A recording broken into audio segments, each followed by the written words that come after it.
Welcome to the Country Fried Outdoors Tasting Your Experience podcast.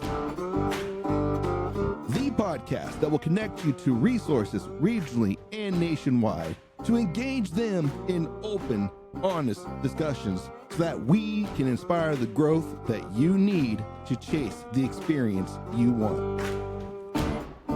So strap yourself in because here we go.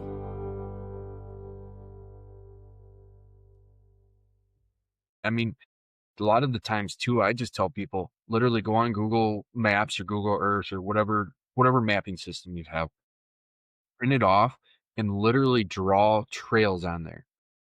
And they'll all lead you to where you can go, man, right here. If I put a food plot here, multiple trails cross this area.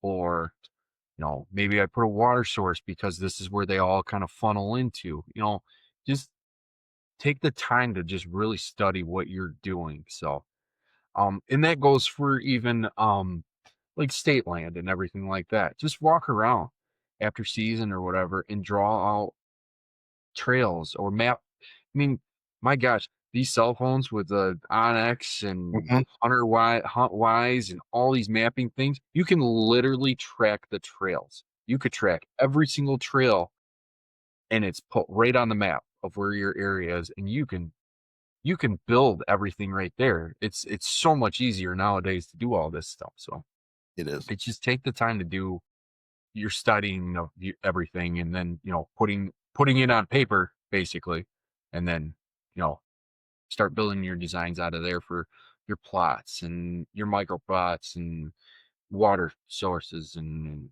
anything and everything. So right. Well, I think that's a good place to leave it because we got at least one or two more episodes to get through. I think next episode we're going to talk a lot about screening because we started to mention it here, but I think it deserves its own episode because there's a lot of different uses for screenings, and even that's me coming from my ignorant point of view.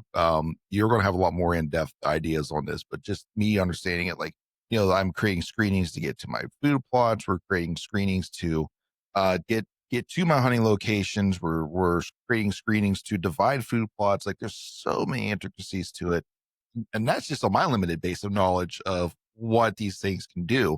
So I can't wait for that episode, which will be the next one everyone will get to see. And then we will get together and I think we'll have some off-air conversations about how we want to do the final episode about mapping out an area or kind of looking at it, how we would plan or how you would plan an area out for somebody. Absolutely.